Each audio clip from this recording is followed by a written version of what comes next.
Welcome. I'm so glad to be hosting this conversation, especially with our distinguished friend and really a mentor to so many, Dr. Soong-Chan Rah, who abandoned me in Chicago to come to California. Yeah, who's going to blame you for that? Seriously. But we are both now at the same institution at That's Fuller. right. You may or may not know, my name is Raymond Chang. I serve as the president of the Asian American Christian Collaborative. Really thrilled and grateful for you, Soong-Chan, who served as a board member with us. And so really thankful for your wisdom and your guidance in so many things. Appreciate it. Now, we're going to have a significant conversation because we're talking about flourishing, and this is somewhat of a kind of a unique angle to it, because I think there's something about your own personal story that will really resonate and speak to a lot of Asian Americans, and will be informative to the broader church at large. But before we do you want to kind of share a little bit more about yourself, maybe kind of give us a little bit of background on you? Sure. Soong-Chan Rah, I'm on the faculty at Fuller Theological Seminary. Been teaching there now for 3 years. Prior to that, I was on the faculty of North Park Seminary for 15 years.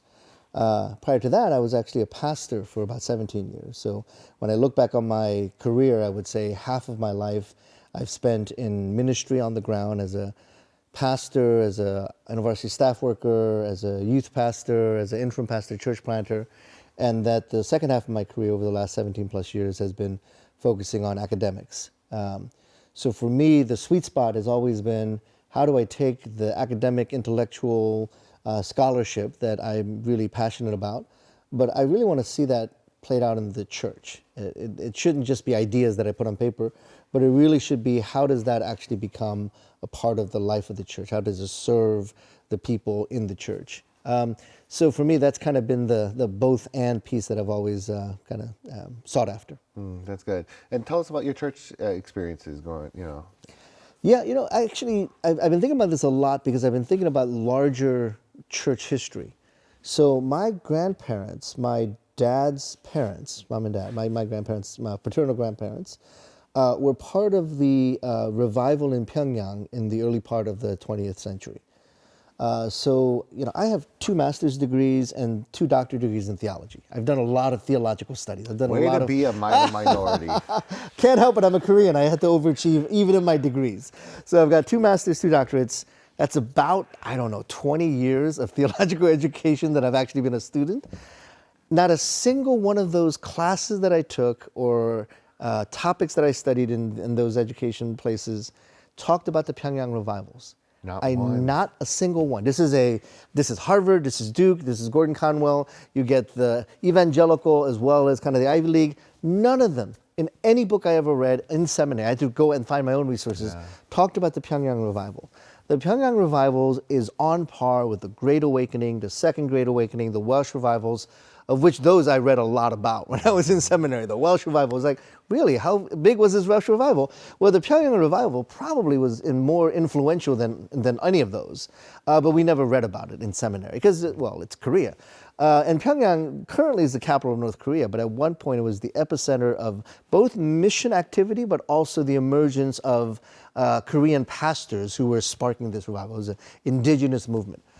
So I found out very late, actually, after my dad died. I was talking to my sister about this, and my sister told me, did you know that our grandparents were young adult leaders? That's how they met. They were young adult leaders in that Pyongyang revival.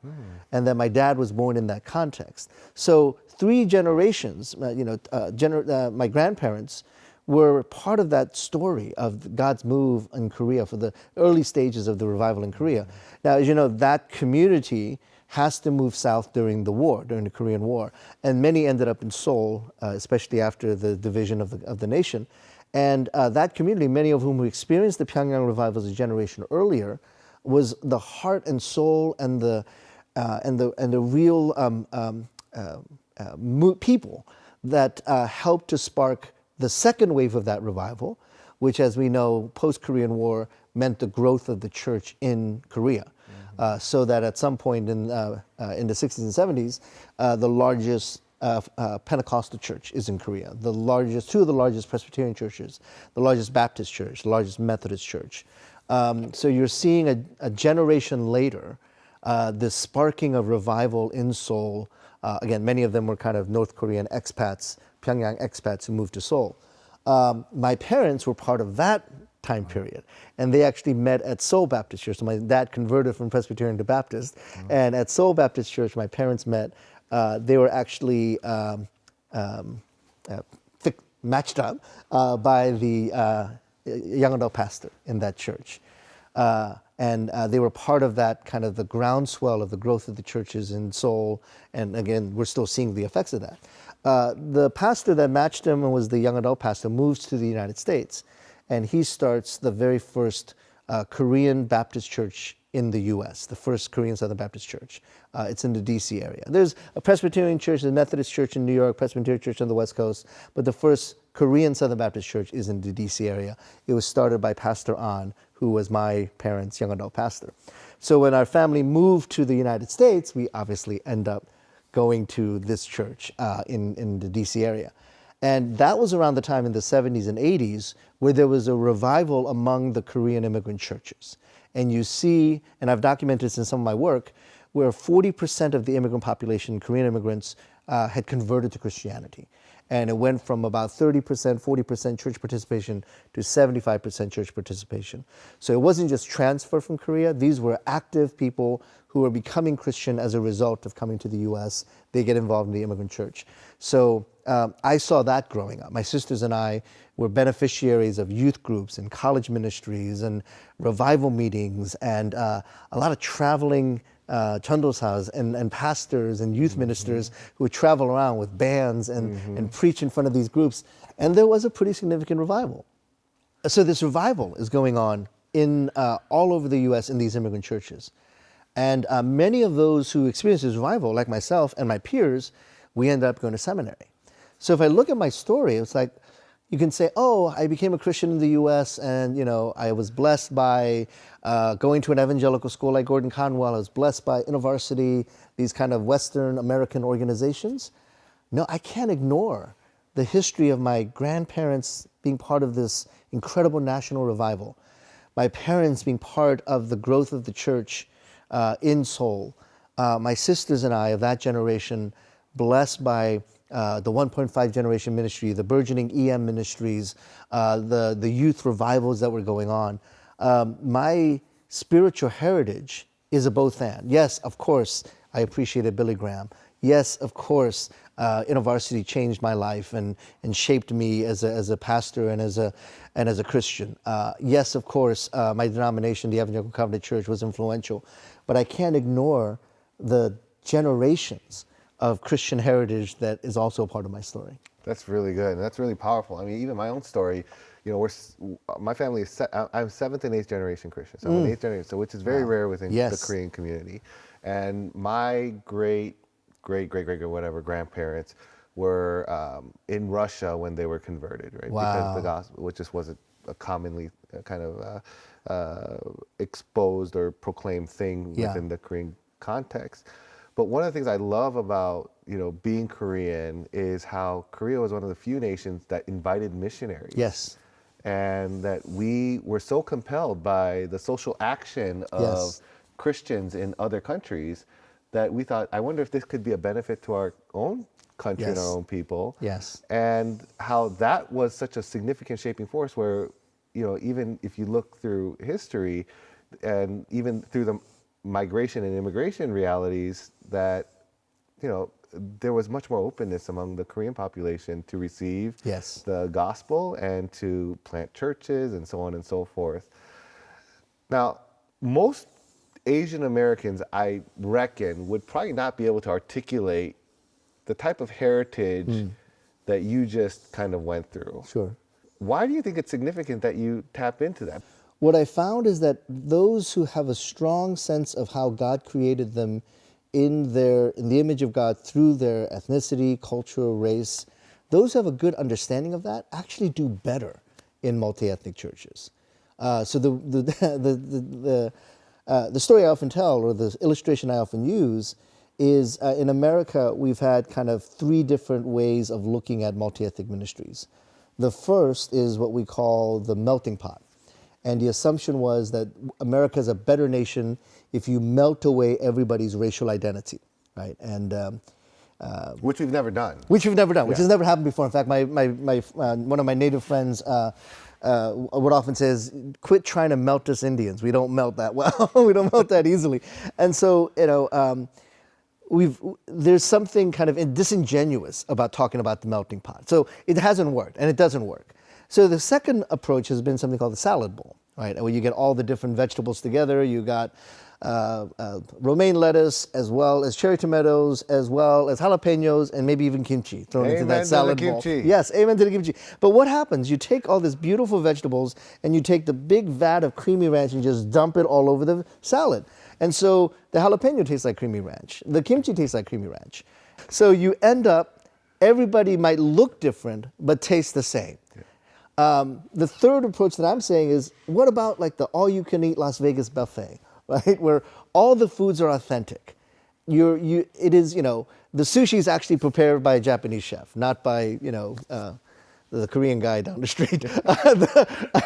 No shade to the Koreans. No sushi shade to chef. Koreans who work at sushi chef. But we do. But yes, yeah. you understand the difference. The French food is actually made by a French chef. The Italian food is actually made by an Italian chef. So there's an authenticity to the dishes, and it's not like Olive Garden Italian food. It's genuine Italian food, and that makes for a better buffet. So your flavors have not been melted away. Your flavor has not been smothered. The way God has created you is allowed to come out. And I think sometimes Asians, we don't appreciate that God has made us in a particular and unique way, and it's not a bad thing to let that shine out. We're not being prideful. I mean, there's a line there, but I'm not saying be overly prideful and arrogant about your culture, but recognize that there is a value that God has given to us as a community and as a people. And if we smother away that value or hide that value or melt it away, then are we dishonoring the God who has made us in the unique way that He's made us? And that's one of the things that I've kind of discovered over the years. I'm better in a multi-ethnic setting if I don't hide my Koreanness. I'm better in a multi-ethnic setting if I contribute that Koreanness to my context. And it's not easy because, one, I have to know who I am as a Korean American, the unique ways that God has made me, God has gifted me. Sometimes it's Korean, sometimes it's American. It's a combination of those things. But I don't want to ever feel like I want to smother or melt away the way that God has made me because God made me that way for a reason. That's really good. And one of the things, because of the fact that so many Asian Americans really struggle with living into their Asian American identity, and I'm curious to hear you kind of your thoughts on why that might be. One of the things I'm always saying to Asian Americans is that if you're an Asian American, you're fully American. That an Asian American expression is a fully American expression, and so it's not a secondary or a second class type of expression. It's a fully American expression. But why is it so hard for Asian Americans to be okay being Asian American? Well, there's multiple factors. The first factor is kind of an obvious one, which is racism. And there is a perception and there is a presentation of Asians or Asian Americans that put us into a place where we say, well, I'm not sure I want to be portrayed that way. I'm not sure I want to be affiliated with that group. So, part of the origins of AACC is that there is this narrative and imagination out there about Asian Americans or Asians. This is around the time of COVID being identified as the Kung flu and the China virus. And what does that do when you're an Asian American and you're seeing your identity, your people, your who you are being besmirched in that extreme manner? We say, well, I'm not sure I want to be identified that way. And so there would be that kind of, if there is a racism in our society that diminishes the contribution of Asians or the positive expressions of Asians and Asian Americans, then those of us who are in that identity might shy away from that. You think about, for example, the negative association. Many of us know the story of Vincent Chen, the Chinese American who was killed by American auto workers in Detroit. because they mistook him as a Japanese person. And that around that time, and still, there would have been that competition between Japan and America around automobiles. And so they killed an Asian American, a Chinese American, because they mistook him for a Japanese American. So those are the kind of things that, of course, is an extreme form of racism that I would say, do I really want to be identified as such? Wouldn't it be better if they just kind of saw me as a generic American? But what that has oftentimes meant is that the idea of a generic American is usually white. When you say generic American, usually white. I remember even growing up in the church, it was like, oh, I go to a Korean church. And then somebody would say, well, I go to an American church. They're saying they're going to a white American church. They just use the word American church. Oh, I learned this at an American church. Well, no, you learned it from a white American church, but you also specify, I go to a Korean church, when no, you're going to a Korean American church. So even that kind of disaffiliation and feeling like, well, I'm not sure I want to be identified as Korean or as Asian because my identity is much more as an American, but that term usually means whiteness. And so my mentor, Willie Jennings, speaking from the African American community, talks about in Christianity in the West, in the U.S., we oftentimes associate salvific viability with approximation to whiteness, meaning the more culturally, racially, ethnically you can be white, the more acceptability there is in American society, particularly the church. And so if your pathway to success in American society and American church is to be more white, then that means you need to put aside your Asianness. And let's be blunt, when you look at the larger white evangelical world, the ones who get favor are Asians that can act white, or blacks that can act white. And so there's already this kind of built-in dynamic of what is acceptable. So you got the extremes. You got, it's so unacceptable that we're going to harm you or kill you or curse at you.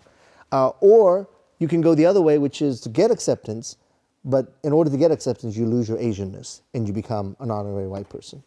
So isn't there another option? What's the other option? Yeah. So I mean, that's the question that I think we're still grappling with as a nation, because right now in the U.S., people are fighting over that, right? It's like, okay, build a wall so we can keep out these non-whites because America is white. Or no, it's a multicultural future where, you know, we have Benetton ads and rainbow, and those are kind of the extremes, and that's the battle. One, you lose your identity in whiteness; the other, or you reject it. The other, you lose your identity in whiteness or in American identity. What's the middle ground? I actually picked this up from a Latino scholar. Eldon Villafañe was my teacher at Gordon Conwell. And he's drawing this from the work of Virgilio Elizondo, who is a Catholic scholar at Notre Dame. And they talk about this issue of triple consciousness. And triple consciousness, as you might know, draws from the Du Bois concept of double consciousness. So Du Bois says, as an African-American scholar, he looks at the black community and he says that African-Americans have a double consciousness, living in two different worlds. So an African-American goes to Wall Street and works at a Wall Street firm, has to dress a certain way, has to tie his tie a certain way, and has to eat, potato salad and egg salad sandwiches. Very bland, lots of mayonnaise. And so that's kind of the norm that he's experiencing in corporate America. So he has a consciousness that he develops in the majority culture white world. But then he has a second consciousness, a double consciousness, which is when he returns to the black neighborhood, goes to the black church. And so in corporate America, he might always have to wear a blue or a gray suit. But in his home church, he could wear a mustard color suit and a green suit and a gold suit. And that's part of the culture.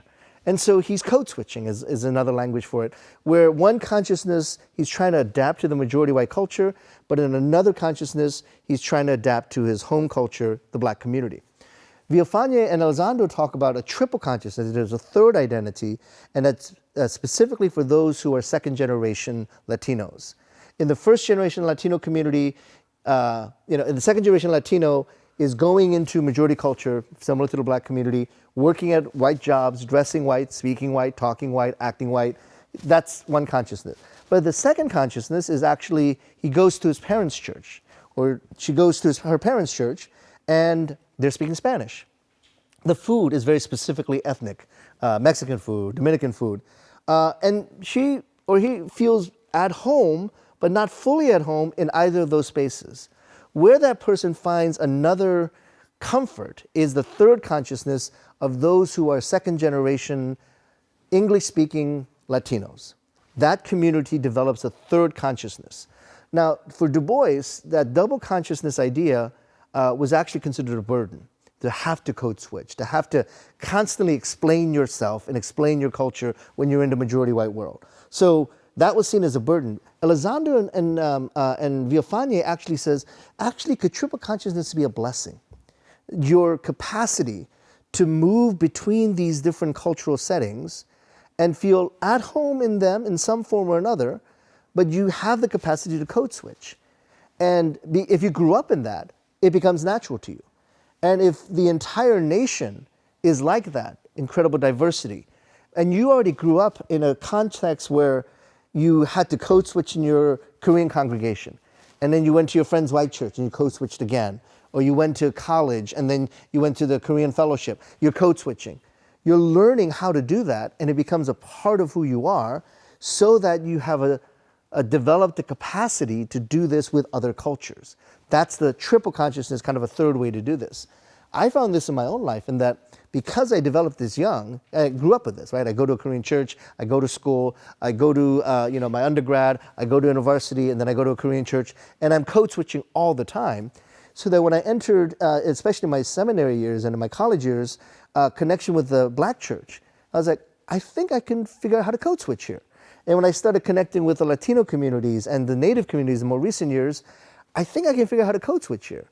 So part of the gift and blessing of the Asian American, especially the second generation community, is that that's a part of who we are. It's our natural pattern to code switch and to figure out where do I fit here in different contexts and different stories.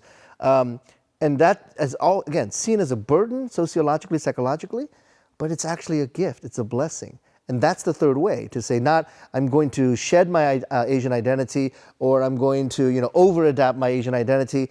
I'm going to see how both of those are actually beneficial for me as I navigate through a very multicultural world. Yeah, that's good. I mean, because I do feel the sense that it's both a burden and a blessing. Yes. And it's exhausting, Yes. especially because the whole society is not going to be, at least in the near future, this type of triply conscious society. Yes. And so we have to be the ones that are constantly switching back and forth and turning things on and off, and making sure that one thing is off, and did we turn that light switch off or light switch on? And so I do see though how it is also a blessing, especially because you can navigate in waters that most people are very uncomfortable in. Yes. Do you remember that skit on Key and Peele? The Obama translator, anger translator. I kind of feel like that's what we're doing when we're doing the Asian thing, where it's like, I remember many meetings where I'm the only Asian, and it's a group of white people, it's a board or it's a faculty meeting, and I'm saying things with my usual passion, as I hope is evident. I'll wave my arms and speak with passion, and all the white folks are like, why are you so angry? So I'm not angry, I'm just Korean. Leave me alone. And so there's a tone that says, well, you don't quite fit here because the predominant culture is this way. And so it's a lot of work to code switch like that, to say, okay, do I have to tone down my Koreanness at this point? Yeah, because maybe I'm overly passionate and my Swedish colleagues have a very different set of expectations about how passion is displayed. And so, that's part of the task of, especially those who are multi-generation or multicultural, to have that awareness, because many people don't have that awareness. And so they're going to speak in that one cultural language, but we have the experience to be able to code switch back and forth. Now, is there a point in which it's too much? That's that's the question, right? And that's where I go back to, we're not having our identity subsumed, we're not having our identity wiped out. We're actually living into the identity of how Christ has created, how God has created us. And that to me is a motivation, that if it were my own identity and my own contrivance of who I am, then yeah, I can leave it. But if I really believe that there's a unique way that God has created me, there's a way that God has made me in His image, in God's image, that is uniquely Korean American, the mix that I have in my life, that's a positive, unique combination that I should not toss aside, because it is a gift from God. And that to me is the motivation. It's not like, I do it because I'm so proud to be a Korean. I am. But that won't last very long. Yeah. But if I say, this is a unique gift that God has given me to give to the church, to offer to the church that unique identity, then I can probably endure a little bit more. But you're right, it gets very tiring when you're constantly code switching. In fact, there's kind of some psychological terms to this now, where those who are constantly code switching feel higher levels of depression, higher levels of anxiety and self-awareness, all that stuff, or self-doubt. Imposter syndrome is oftentimes associated with this. A lot of Asians have that because like, oh, do I fit in here? Because if I'm too Asian, I won't fit in. But if I'm too white, I'm not myself. Yeah. That's part of imposter syndrome. So all of that kind of comes into play. And, you know, I'm 56. I know I don't look it.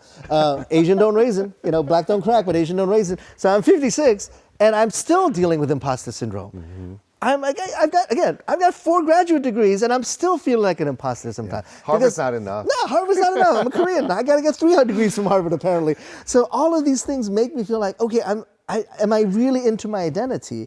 Mm-hmm. And that code switching gets very tiring unless I say there is a uniqueness in the way that God has led me in my life and there's something about that I should not give up. Yeah, now I don't want to keep going down because there's other things that we want to talk about, but I do want to bring up one point, which is, you know, I think when we look at it from our own perspective or us as an individual, what you're saying makes total sense. Yeah. But we don't just represent ourselves. Yes. And oftentimes, if we are really comfortable with code switching, it becomes almost expected that everyone who's from our community should code switch exactly the same. Yes. So how do you navigate that tension? Yeah, and that's again goes back to the approximation of whiteness. Those who could do that, those who can mimic whiteness the best, especially in kind of Christian world, those are the ones that are going to get elevated up. So then should we keep doing it? Well, here's the both and piece of it. So there's a sociologist by the name of Ronald Burt, taught at Columbia University for many years. And he talks about something called cluster theory. And what he did was he researched businesses and tried to figure out who are the best leaders in the multicultural versus the kind of the historically white world. And one of the things that he found was that initially people used the social capital approach to leadership. And this is Robert Putnam's theory, which is the person who has the most social network and social capital in that network are the best leaders. Now, that's usually true in that community. But the second you get more diversity in the community, that theory seems to fall apart. Because the person who builds social capital in one cluster has trouble translating it into another cluster. So he did this study, and Ronald Burt, and found that the best multicultural leaders were the ones who were on the edges of their own communities, but interacting with multiple communities. So this is actually a business, this was research done in the business world, where he looked at who does salesmen have lunch with? Just only other salesmen, which is oftentimes true, or does he sometimes have lunch with an executive? Sometimes he has weekend barbecues with the janitorial staff. Sometimes he works with the factory manager. And so what he does is he has these different relationships in the clusters. And what Burt found is that the best leaders are not coming from the center of the cluster, which means your relational network is just in that group, but the best leaders are moving through other clusters and they're transporting and sharing ideas with others. That, I think, is where our strength could be, which is, yeah, we need to both develop the depth of social capital within our cluster, don't give up on our group, our people, but also make sure that we are interacting with a larger community as well. Again, that's the double consciousness, triple consciousness. That's the stress that many people feel and want to give up on. But I think that kind of capacity to not only be a center of connection within your cluster, but also have relational connections outside of that, that really is, hopefully recognizes those are the best leaders we're going to have. Yeah. Those are the ones who really know how to be sensitive to other cultures because they've actually lived that out. Yeah, that's good. Because I think, and we can pivot more into like the Asian American experience, right? Because one of the things I say is that, Asian Americans right now, especially Asian American Christians, are best positioned not just to be at a table, but to lead a table, because not only can we invite everyone at the table because of how we're perceived and how well we've connected with others, but people will stay at the table because they know we are great hosts and we know how to be hospitable to everybody. Because we've had to observe and have a sense of like where everyone is and what everyone is sensing and feeling Yes. and things like that. Yes. So translate what you just said into the Asian American Christian context. Sure. Right? Because I mean, one of the things that you just mentioned was how, you know, we're called to be at the margins or the edges of our own Yeah. community and interact with others. But our community in and of itself is already in the margins. Yes. So even being at the center of our community Yes. is being at the margins. And one of the challenges, and we know that, you know, we can be very insular as Asian Americans as Right, well. right. But at the same time, we are not the best at really building together. Yes, good. We like to be seen together, Good. but we do not, or we like to be together, but we don't like to be seen together. Good. We like to hang out together, but we Yeah. don't necessarily like to work together. Yeah. Yeah. How do you translate what you're just saying into the Asian American Christian community? I'm actually going to go back to one of our earlier Asian American theologians. Stanley Niue taught at Fuller, did a lot of work on Asian American theology, was one of the forefront leaders. So when I met him, he was in his 60s, and I was a university staff. And so he had been doing this stuff for decades before any of us even started talking about Asian American identity. But one of the illustrations that he gave, and this was actually printed up in Christianity Today many, many, many years ago, he talks about the image of God as a mirror. And so, you know, picture, this is a thought exercise, God standing in front of a mirror, and the image is reflected in that mirror. Now, the fall makes the mirror broken. The mirror falls to the ground and shatters into thousands of different pieces. So Inoue talks about that image that is broken. How do we restore that image? So there's two parts to that restoration. One is you've got to clean off the pieces of the mirror, because each mirror fell on each piece fell on the ground and got dirty. So you can't have dirty pieces to make up the mirror again. And the other, you need to have glue and adhesive that brings the pieces of the mirror together. Both are necessary. So I think for me, I'm like, well, can we do both? Can we be the people who cleans up our piece of the mirror? Now, that could be like challenging, prophetically challenging. Hey, we've got some problem here. Or like you're talking about, strengthening up our communities and building up our communities and shining them up so that each community that we're a part of genuinely by itself reflects the image of God. That makes it better for all the pieces to come together to more fully reflect the image of God as a larger mirror. And I think there has been points, and I think this has changed, but there has been points where those who are the edge pieces trying to bring the pieces of the mirror together, and those are who are the cleaning up their own piece of the mirror, would kind of conflict with each other. You're a Twinkie. Why are you over there with all those white folks? Or you're a fob. You're just kind of hanging out with the Asian folks. Well, no, it's the both and piece of it. You've got to have both. And that's the challenge now, because we are a larger community. And so I don't want to feel ashamed of working on cleaning up my piece of the mirror, because that's part of the work of God. And I don't want to feel ashamed about being an edge piece that brings the different pieces of the mirror together. I want to be committed to the full image of God that might be glorified. And some of us are called to strengthen our community. Others are called to connect the communities. It's all part of the kingdom work. And so I think for many years I really did. I don't think I was ashamed of my identity, but I was maybe hesitant about my identity. And this was particularly true when I graduated high school. And this is many experiences in the immigrant church, where you grow up in the immigrant church, you see all the problems, and you know about all the families that are beefing with each other, and all the conflicts, and you know how all the negative stories that you hear about the immigrant church, and you think only the Korean church has it. No, every other church in the world has this kind of problems. But you've seen it growing up in the immigrant church. You see all this conflict, you see all this negativity. The pastor is too authoritarian, all that stuff, and so people walk away from it and say, I don't want to be a part of that. And I probably felt that way in my first year in college, especially after I'd grown up in the immigrant church, Korean church, and I saw all the negatives. And then in my senior year in college, I actually did a research project. My senior thesis was on the Korean church. And I went back and I actually studied this. And I said, wow, the Korean church has some incredible depth to it. I shouldn't be ashamed of this story. I should be telling the story. And so that was one of the changes that I had to make, even intellectually and spiritually, to say, I'm not going to shut down and shun my story, even if from the outside it doesn't look good initially. Even from my experience, it might not be good. I want to tell that whole story and say, actually, the Korean American church has done some incredible work around justice. Oftentimes it was justice and advocacy for immigrants in that community. That's still immigration justice. If you're advocating for immigrants in your community, that's still immigration justice. It's done stuff around housing. It's done stuff around job placement. All these things that the Korean churches have done kind of as a natural outlet and expression of being a real community. Some people look at that, oh, that sounds like social justice and social action. It is. And Korean churches have been doing it for 30, 40, 50 years. And so for us to be able to recognize that and say, oh, it's not just this second tier, backwater immigrant community. No, there's something powerful and positive. And how can I actually be a person that communicates that and shares that with others? That's so good. Now, your story is somewhat unique because, you grew up in a Korean church. Yeah. And then, you were in, mostly kind of white dominant evangelical spaces. Yep. And then that led you into more like pursuing a more multi-ethnic space. Yep.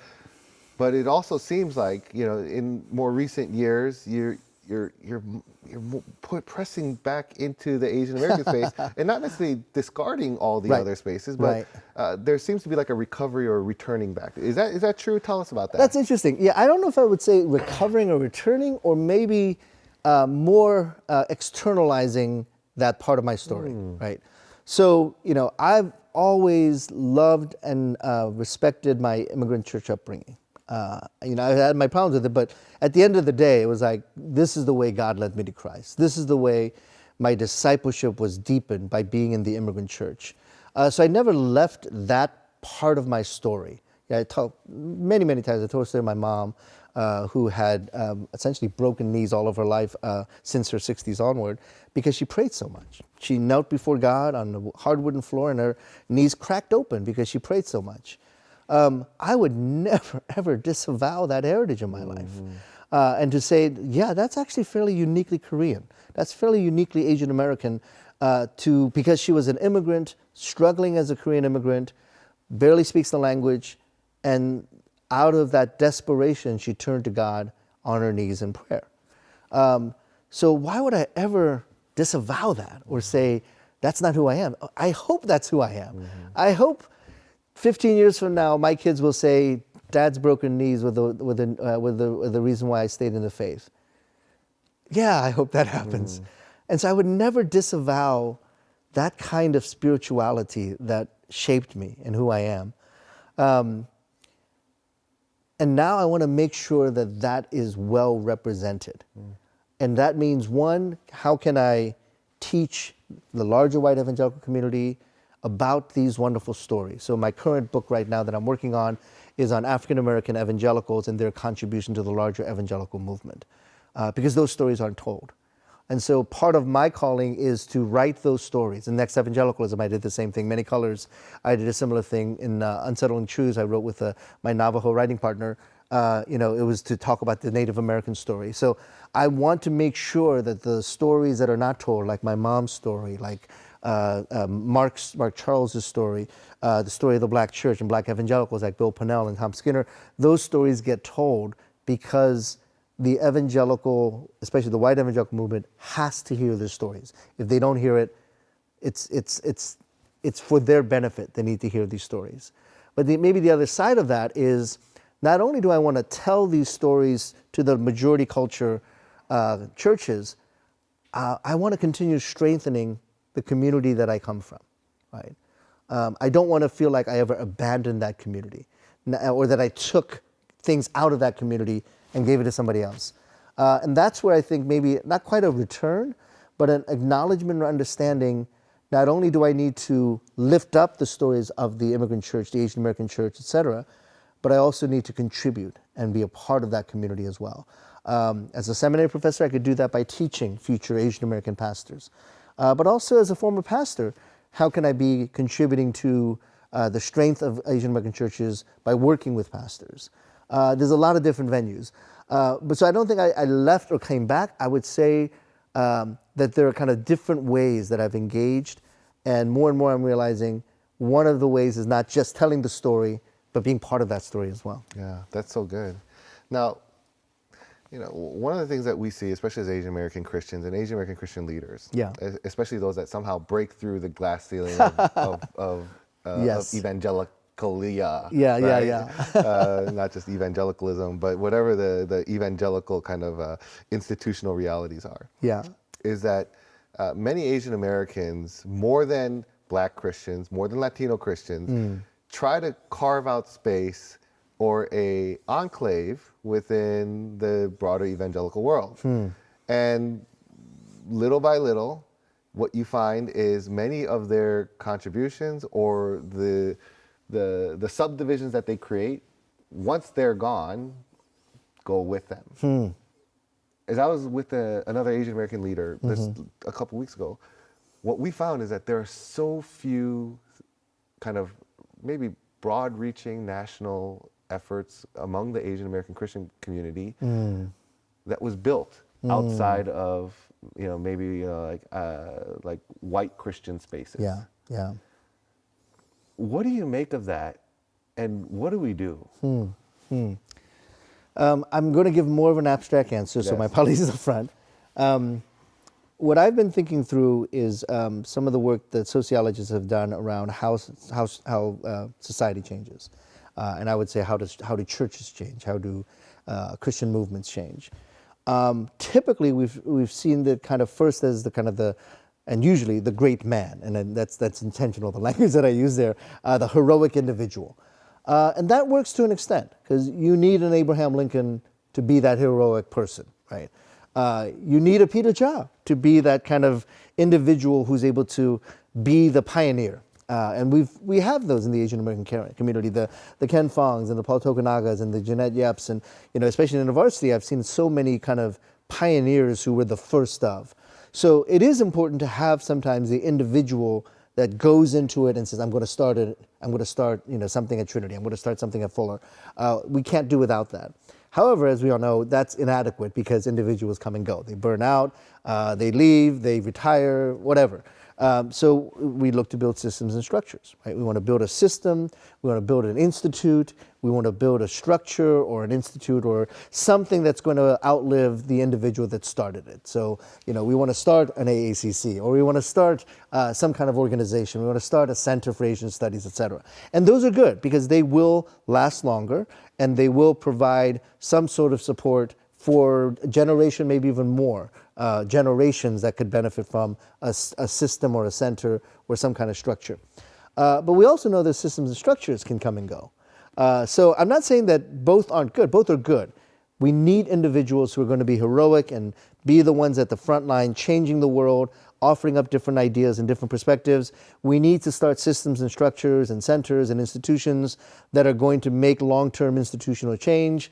What I've been talking about is not just the individual, not just the system, but the narrative, the imagination. How do you change the narrative and the imagination? How do you change how people value things and view things? I'll be blunt. That's how Trump won the day in some areas, right? So Trump is not a heroic individual. Trump is not the bloodline of Jesus, as there's actually stories around this. That individual is not the problem. The system, the structure of Congress, the structure of the U.S. government, the structure of the Republican Party, that's not the issue. The issue is that there is a narrative that got generated that people bought into and embraced and internalized. So when we're talking about Asian American ministry, again, we can put the heroic individuals out there. That's not bad, but it's insufficient. We can build institutions. That's not bad. It's insufficient. We need that, and the third leg of the stool is a new narrative, a new imagination that changes the existing negative narratives or dysfunctional narratives. That part we haven't figured out yet, to be honest about it. Because we figured out, hey, we got this dynamic individual, let's put him on the platform of Nirvana. We got this dynamic individual, let's put him on the platform at the NAE. Good stuff, but it doesn't change everything. Let's build a Asian American conference that ministers to Asian American needs. Let's build a coalition of Asian Americans so that it meets Asian American needs. Good, not sufficient. How do we now begin to see all of this in changing the imagination, the narratives around what it means to be Asian American? How do you change the imagination around whiteness? How do you change the imagination on what it means to be an evangelical that is not white. Those are the internal value, imagination, narrative changes, and I don't think we've quite figured out how to do that third piece yet. So, I mean, it almost sounds like it just goes back to education and discipleship. Yeah, I think that's part of it. I mean, education, discipleship, and structural change, right? Because these things continue to operate within each other. So individuals can help change internalized narratives, but systems can also help change internalized narratives. So it is a kind of a, that's why it's kind of all hands on deck, all different gifts and strengths. So yes, discipleship, more broadly understood. So it's not, hey, this individual is going to disciple this other individual. That's good. But how does a church disciple an individual? How does evangelicalism at large disciple these individuals? How does a seminary disciple individuals? So that's why it's not as simplistic as saying, hey, let's get more churches that do good evangelism and good discipleship. I'm not against that. I'm just saying that make sure you understand the fullness of what that means, the fullness of how a pastor can disciple his congregation, but how the church system also disciples a congregant, but also how the narratives that are unspoken, that are lived, also disciples the individual. Yeah, that's good. And I think that's part of the work that we've been really trying to clamp down on. This conversation is trying to do that, right? Yeah. We're trying to figure out how do we communicate what we believe people need to hear in order for them to live a more faithful, gospel-centered life. Yeah. That isn't a white gospel. Yeah. But is a gospel that isn't exclusive of the Asian American kind of experience. Yeah. Now, there's two questions I want to ask, and maybe this is how we'll end. And it'll be based on a statistic. So AACC is going to release a report soon, a research report, that essentially shows that of all the racial groups, there's only one racial group that is not at a church where they make up the majority. Guess which group that is? Asian American. Asian Americans. Interesting. So black people are at black churches. Yes. White Christians are at white churches. Wow. Latinos are at Latino churches. Asian American Christians are likely at White churches, multi-ethnic churches. Yes. Yeah. And even if they're multi-ethnic, they're likely at white churches. Right. White-led. So Wow. and so Jerry Parker Baylor, who is our kind of like a research specialist, is putting together the guru of sociology. Yes. He's putting together a report that that we're going to be releasing, and I don't know if it's going to come out before or after this interview releases. Sure. But Asian Americans are the only ones that are not at churches that are made up of Asian Americans. Wow. And if you look and you break it down, there are fewer and fewer Asian American churches. And I think, one of the things if what I am seeing is true, it seems like somewhere between a sixth and a third of Asian American churches closed down during the pandemic. Wow. I don't know if that's true. Wow. But if what's happening in the Korean American community is true, which is probably one of the more well-resourced churches, then and what's happening in some of the bigger cities is true, like LA and Dallas, then I'm guessing it's going to be true of other communities. Yeah. Unless they just didn't need, any overhead. What do we do about that? Because I think for me, if I'm going to lay out all my cards, I'm concerned about the potential. I don't think that the Asian American church is ever really going to go extinct. Though we never know if we sleep on it. And at the other hand, it's usually the Asian American church that is the primary conveyor and disseminator of Asian American culture, Asian American community, Asian American values, and Asian American Christian practices that always get lost or get tokenized in some cute way in multi-ethnic churches. Wow. That's a really interesting and important insight. And one, I don't want to pit the multi-ethnic church over and against the Asian American church. That was part of the problem many years ago when Michael Emerson when they wrote United by Faith. One of the comments in that book was, whenever possible, all churches should be multi-ethnic. People forgot that first part, and they just said all churches should be multi-ethnic, and forgot the part that says whenever possible, when if it's beneficial. And there was this massive push over the last 10, 15 years, which is good because we had so few, of more and more multi-ethnic churches. And probably at the front of that bandwagon was often many Asian Americans who I myself was part of that, to say, hey, we need more multi-ethnic churches. And that is still true. We need more multi-ethnic churches. But that doesn't mean that we need less or no Asian American churches. Again, the black church, Latino church, white churches recognize this, and they kept some of their foundations, but many of the Asian churches might have jumped to that kind of multi-ethnic space. So what that means is that our formation as Asian American Christians maybe it was not complete. And I look back and I said, I was rushed into leadership very often, way too quickly. Discipleship stage got lost. And I'm still trying to think through that a little bit more and talk to conversation of the high burnout of pastors who are now in their 40s and 50s. Some of that is because in their 20s, they didn't get the discipleship and formation that was necessary. And I would argue that formation needed to have some Asian American identity formation as part of that formation, even if they're going to go and work in a multi-ethnic church.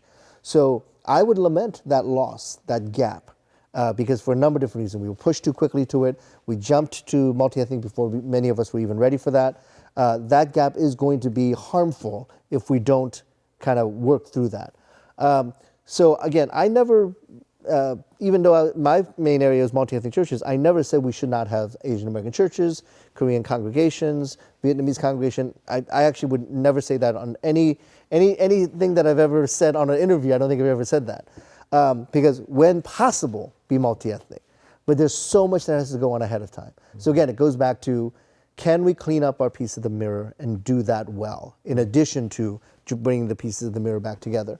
And so I share your concern that either we jumped the gun and we moved so quickly into this arena that we had a few gaps in our development, or we need to go back and backfill some of this stuff because we didn't do it earlier. Yeah, so I would say, I guess then it's two questions. Should Asian Americans go to Asian American churches? How do you decide? Yeah. And then secondly, because of how, insidious race is and racialization is, more than any other community, Asian American churches don't want to identify as Asian American. Yeah. What do we do about those two? Should Asian Americans go to Asian American churches, especially because of the dwindling numbers? Yeah. And Pew just released a study that said that we saw an 8% decline in Asian American Christian affiliation over the last 10 years. Yeah. And so the numbers, seemed like percentage-wise they're diminishing. Yeah. Most Asian Americans are not at Asian American churches. Yeah. Should they return to Asian American churches? Yeah. Why? Why not? What do Asian American churches need to do as a result? And then, should Asian American churches identify as Asian American? Yeah, I mean, I would say kind of again across the board, and you're pointing out this is a multi-level situation. One would be for many to be able to say it's okay to be an Asian American church. And like I said, some of the stuff that was going on 10, 20 years ago was maybe diminishing that.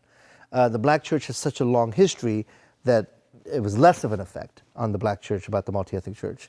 Same thing with the white church, and somewhat to Latino because of the language. There's a very specificity around language. But the idea that it's okay to be an Asian American church, even if you're multi-ethnic, to kind of like not throw away your Asian identity. So when I was pastoring a multi-ethnic church, we were probably 70% Asian, 30% non-Asian. And everybody said, oh, we're too Asian, we're too Asian. I said, no, wait a minute. If you went to a church with a white pastor and it was 70% white and 30% other, there would be magazines and books written about this church saying, oh, look at this multi-ethnic church, 70% white, 30% other. And there have been books written about these multi-ethnic churches. But when you have a Korean pastor and the congregation is 70% Asian and 30% non-Asian, then it's like, oh, that's an Asian church. So I understand the hesitation to identify as an Asian American church, but I don't want us to shy away from that because sometimes it's disingenuous.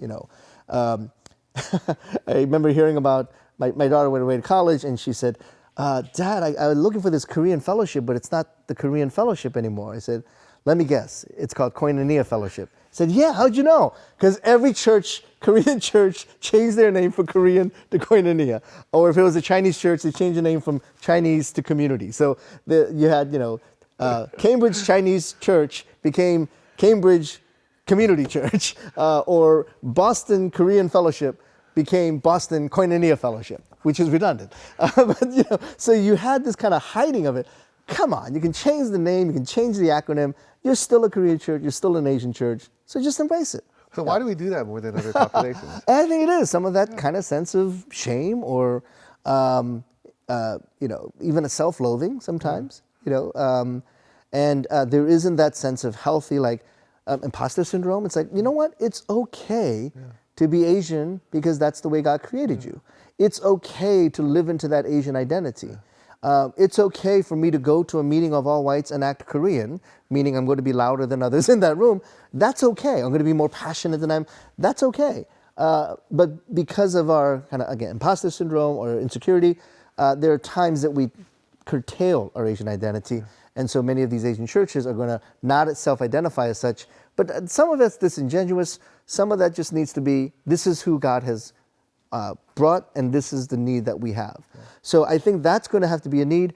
And I would say that the call to go back to an Asian American church should be the call, it should be a calling, right?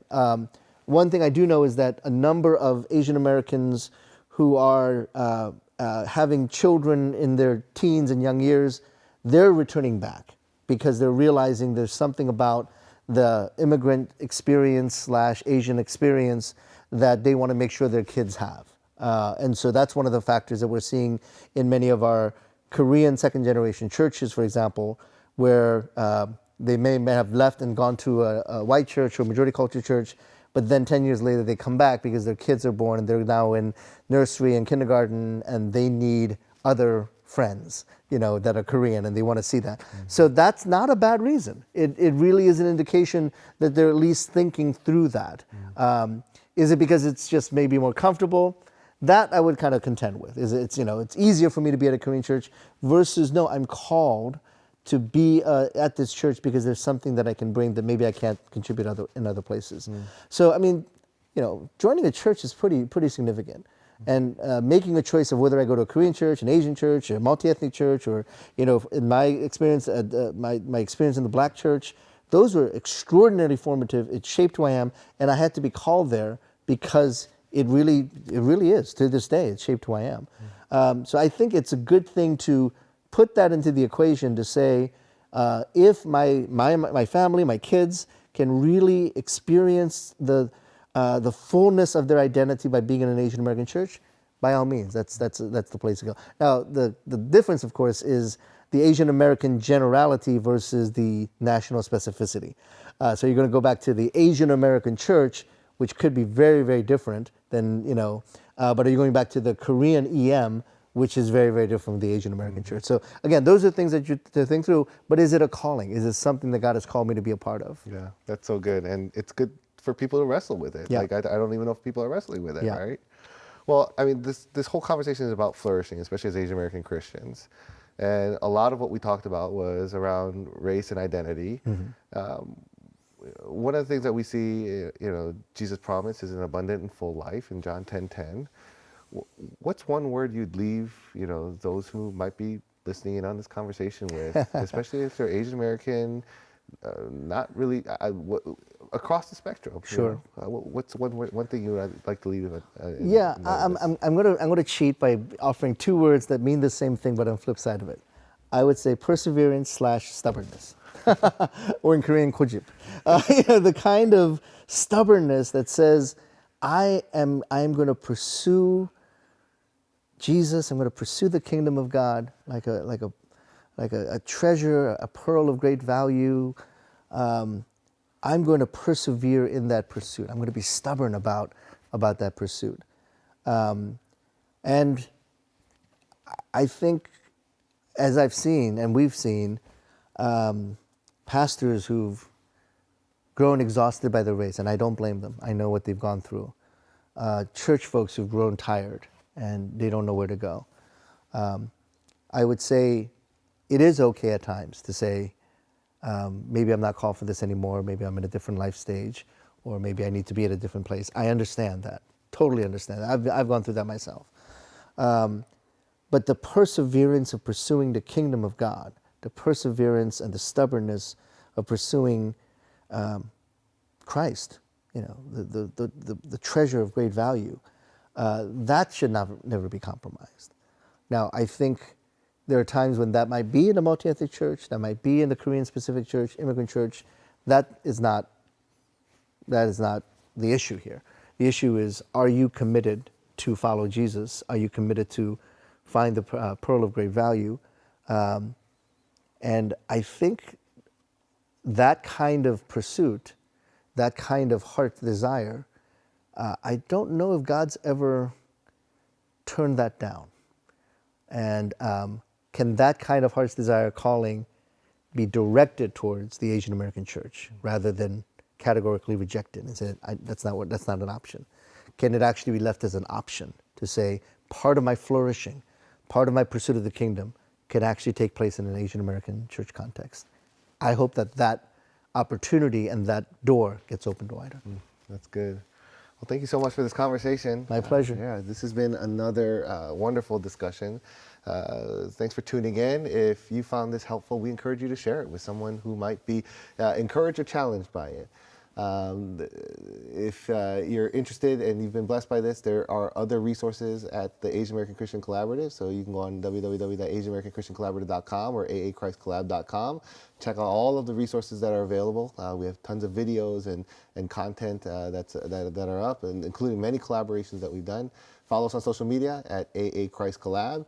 And as we are a volunteer-driven and donor-powered organization, if you are so inclined and you're interested in supporting the work that we're doing and supporting the ministry, consider giving at AsianAmericanChristianCollaborative.com or on our website. There's a give button or a donate button, and that will help keep much of the work going. Thanks for tuning in, and look forward to connecting with you next time.